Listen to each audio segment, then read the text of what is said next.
if you're building a business from your podcast, where at the bottom of your business, your listeners are going to work directly, they're going to work directly one-on-one with you, it most likely makes sense to do more solo content at the top of your business. Podcast Growth Nation, welcome back to another very special, as always, episode of Podcast Growth University, where we talk all things podcasting all the time. I hope you enjoyed the latest episode number 38, 3 roadblocks to your podcast success. Today, for episode number 39, a deep dive into why you should be doing solo episodes. Again, I'm always trying to take what I'm learning from coaching and doing free calls and bringing it to you, because I feel like if many people are struggling with this, many of you might be struggling with this as well. So I had a thought. I don't know about you, but I have a guilty pleasure, and it is watching a show called Hot Ones. For those who don't know what Hot Ones is, it is literally a show where there is a host, I think his name is Sean Evans, and he has celebrities, musicians, artists, athletes, actors, actresses on, and they eat hot wings, and the wings get progressively hotter, and Sean has these great questions that he asks these people, and it's a very entertaining show. But I had an interesting understanding the other day. The episodes that have guests have a ton of views. Anytime it's just Sean or Sean talking about something or a hot sauce review, it has far less views. And I was thinking to myself, that's a really interesting thing, especially coming from somebody who is a podcaster, because I think that's what is happening with a lot of podcasters. A lot of podcasters will come to me and say, I want more listeners, or I want more people in my Facebook group, or I want more followers, or I want more money. I want more clients. I want to move people through my business, but it's not really working that well. And I had that same thought when I was watching this, or when I was looking at the video from Sean with no celebrity, no guest. It got far less engagement. It got far less reach. Here's the unfortunate truth. For most people, it's far less valuable, because he built that brand, and there's nothing wrong with this. He built that brand by interviewing celebrities, and that having the, I don't want to say clickbait, but having the pull of seeing Scarlett Johansson on there, or seeing, I don't know, Shaquille O'Neal or whoever it's been, right? You're not watching it for the host, you're watching it for the guest, or at least you're watching it for the guest first, then the host secondarily. So why do people build their brands that way? Well, if you're looking for sponsorships, if you're looking for ads, if you're looking for that type of thing, merchandise, that's a fine way to do it. But for most of us, that's not how we're going to monetize our shows. We're going to monetize our shows by building a personal brand and then figuring out a way to add value behind the scenes for some sort of exchange of funds, okay? So 5 reasons why you should be doing solo episodes, just with a deeper understanding based on what I just said. Okay, number 1. Repurposing the content, not just repurposing the content, but doing the content by yourself helps you become the expert. Repurposing the content across your social media platforms, it's just going to be you literally sitting down and solving the problems of your audience, right? It makes life so much easier for you, because you can literally say, okay, these are the problems I'm going to solve, and I'm going to go into that later. But you're able to repurpose content that goes directly to your social media feeds, because now more than ever, this is the resume. My resume about podcasting will be this show, the 39 episodes I've done here, and the 1,285 episodes I've done at Next Level University, as well as the 500 or 600, whatever it is, however many other shows I've been on. That becomes my resume. Now, how well do I advertise that on my social media platforms? That's a different conversation. But when you repurpose your content, it's going to be you talking directly to your audience, solving their problems directly, allowing them to get to know you, allowing them to get to know your personality. And it's also really good practice for you to talk about what you care about, especially if your focus is solving problems for people. So number 1, repurposing the content helps you become the expert. Talking about the content helps you become positioned as the expert. And I always say this to people. I will literally talk to them and say, are you doing solo episodes? Are you doing guest episodes? Or are you doing both? And most people say, I'm doing solo episodes because insert reason here. And I'll always say, from what I have seen, guest episodes can bring listens. Solo episodes are usually the things that end up bringing the money, because if you have a really big guest on, your call to action isn't going to be, hey, thank you so much for listening to this episode. If you love this episode where I interviewed this person, make sure you reach out to me for coaching. It doesn't make any sense, right? Why would they reach out to you for coaching when you didn't add any value to the fact that they should reach out to you for coaching? So that's point number one. Repurposing the content, producing the content, recording the content allows you to become the industry expert. It is your area of expertise, what you're talking on.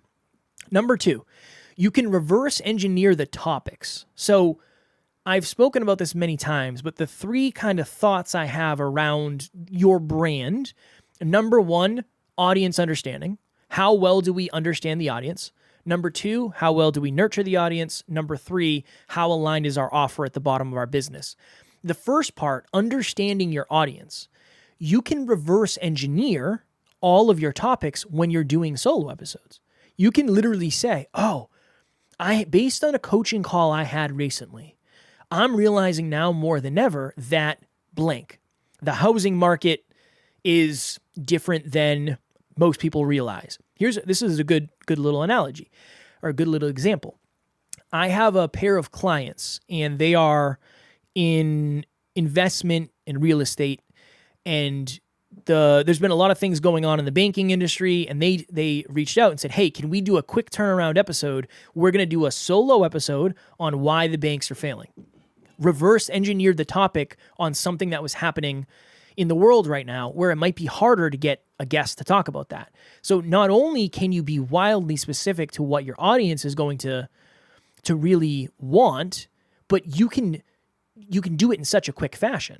You don't have to worry about getting a guest. You can just sit down and say, all right, today we're going to talk about 3 reasons why blank, 4 reasons why blank, the number one thing holding you back, whatever it may be. So you can reverse engineer the topic where you know it will be valuable. You know it will resonate with your audience, and you know this. If somebody clicks on this, it's because they think this is going to be valuable, not because there's a name attached to this episode. It's from a place of value as much as it is curiosity. A layer under that, a deeper layer. When you reverse engineer the topics, you can reverse engineer the titles. And when you can reverse engineer the titles, you have a deeper understanding of the data. So one of the things I do with my clients is we look at, just say Buzzsprout, for example. We'll look at all of their episodes. And I have an algorithm I created that kind of weighs out the amount of listens you have and the amount of time it's been out, and it gives it a score. And oftentimes, when guest episodes have more listens than solos, we don't really know why. Did the guest share it? Okay, cool. Did the guest have a good name? All right, cool. Was the guest somewhat famous? All right, cool. Was it what they talked about? We don't know.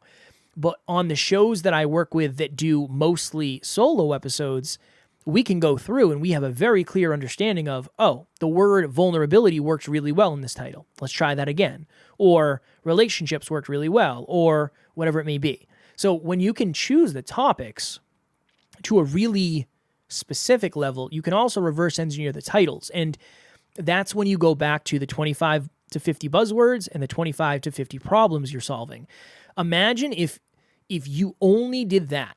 If I sat you down and said, give me the top 50 problems of your ideal client, right? Let's just say you have a podcast about mindset. Give me the top 50 problems that you think your ideal client has. Now start doing episodes on that, right? Now, again, you become the expert. You can reverse engineer the topics, and you can make the titles as powerful and captivating as humanly possible. Hi there. This is Dr. Tarryn MacCarthy, and I am the host of the Business of Happiness podcast, which would not be in existence were it not for the one and only incredible Kevin Palmieri. Seriously, I am so indebted to Kevin for the service that he provides. Every week he meets with me. He has been coaching me on how to initiate and launch this podcast. He helped me put it together with his great expertise, and every week his whole team works tirelessly to get these podcasts uploaded to Buzzsprout and to deliver my content to my audience. I am so grateful. I couldn't say enough about him. In fact, we've been working together so well. I've seen so much wonderful input from my listeners and asking me for more, that in just a few weeks, we're going to be doubling the number of podcasts we produce per week. So this trajectory is just flying, and I'm really enjoying the whole process. So I couldn't say enough about him. Please, if this is something you're considering, I highly recommend him. And reach out to me anytime if you have any questions about our experience. Good luck. Bye-bye. Number 4, this is an interesting one. You can have a better call to action. So I touched on this in the beginning, but I'll go on a show as a guest, and at the end, the host will say, hey, make sure you sign up to this, or make sure you sign up for a free call, or make sure you join my Facebook group, or whatever it may be, when it's not as aligned as it would be, that call to action, that CTA, that call to action, it's not as aligned as it would be if they had just done a solo episode where this is what they can say. Today, I hope you found value in today's episode. If you found value in talking about toxic relationships, make sure you join us for our next virtual mastermind on April 15th, where we're going to talk more about toxic relationships. Links in the show notes. That level of alignment with the call to action is just most likely going to increase the conversion rate. So I think a lot of people, they're not thinking about that. When you have a guest on, there's only so much flexibility you have in what you talk about, in what you promote. I think it's very rigid when you have guests on most of the time. And even if you do say, you know what, I'm going to lead people to my email list, my Facebook group, my freebie, my paid thing, whatever it is, I don't think the call to action is going to work nearly as well when you have a guest on, because you're literally promoting somebody and saying, this person's awesome. Make sure you check out their stuff. There's your call to action. If you're a good host, you're going to create a call to action for your guest, not for yourself. I think that's a good thing. I don't think it's a bad thing. But if your ultimate goal is to move people through the business and eventually monetize this thing, you have to have your own calls to action. And then the last one, and one of the ones that I think a lot of people maybe you're afraid of, understandably so, your audience most likely wants to get to know you more. They most likely want to understand why you did this. They most likely want to get to know the person behind the microphone. They most likely want to feel out your personality. They want to know who you are. They want to connect with you.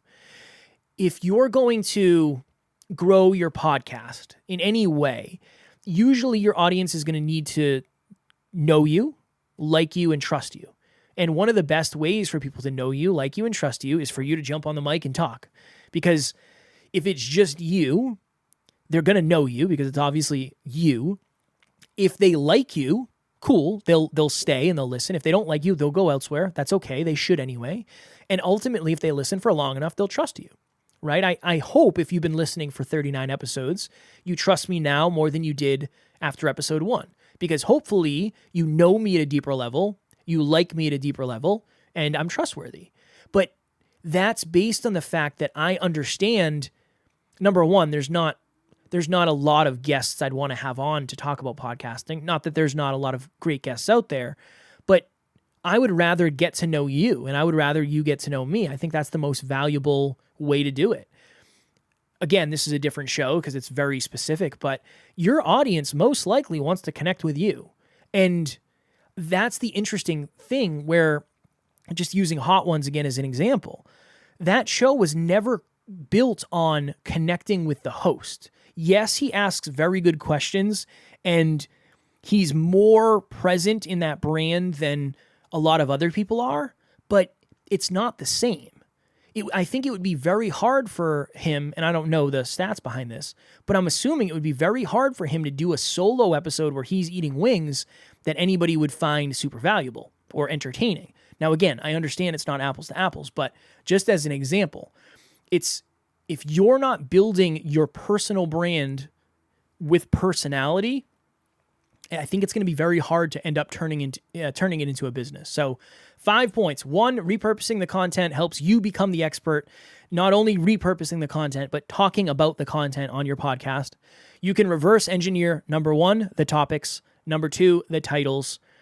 Number 4, you can have a better, more powerful, more aligned, more suggestive call to action. And then number 5, believe it or not, your audience most likely wants to get to know you more. And the more your audience gets to know you, the better off you're going to be. And here's the thing too about that. For most of us, the podcast it's not the last line of defense before somebody gives you money. So just as an example, most of my clients, the way I set it up, it's social media, podcast, group, freebie, money. You're most likely not going to jump right from the podcast to money.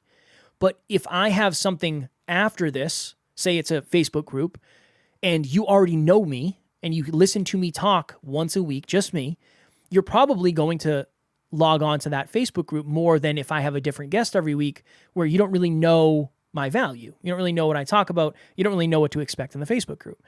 Most likely, if I do solo episodes and then I say, hey, I have a free live event coming up over Zoom, you know exactly what you're going to get. It's just me. There's no guest. So that's the other thought process I have behind this. If you're building a business from your podcast, where at the bottom of your business, your listeners are going to work directly, they're going to work directly one-on-one with you, it most likely makes sense to do more solo content at the top of your business. I'm not saying you should only do solos and never guests. I'm not saying you should only do guests and never solos. If you're going to do 1 episode a week, I might do every other. So guest solo, guest solo.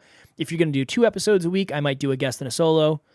It depends. It ultimately depends on what your goal is. But from what I have seen, something shifts when you start doing solo episodes. I think a big part of it is because your audience wants to get to know you at a deeper level. So that is a deep dive into why you should be doing solo episodes, and maybe more solo episodes, and maybe just solo episodes, depending on where you are. Now, we at Next Level University for a long time did guest episodes. Then our calendars got very packed, and there's 2 of us, and then trying to book a guest, it was a whole thing. And we sat down and said, you know what? We're going to do solo episodes because we want to talk directly to our audience because we believe we know them at a deeper level. We believe we understand them at a deeper level because we are the ones who talk to them in our social media and in our DMs and on group coaching and all these things. So that was one of the big reasons why we went from doing 1 guest a week. Eventually, I think we're doing a couple guests a week. And then we said, honestly, we're going to go solo. So I'm not just saying this from a coaching aspect. This is also something that we've done and I also do here. So it is definitely something I believe in. All right.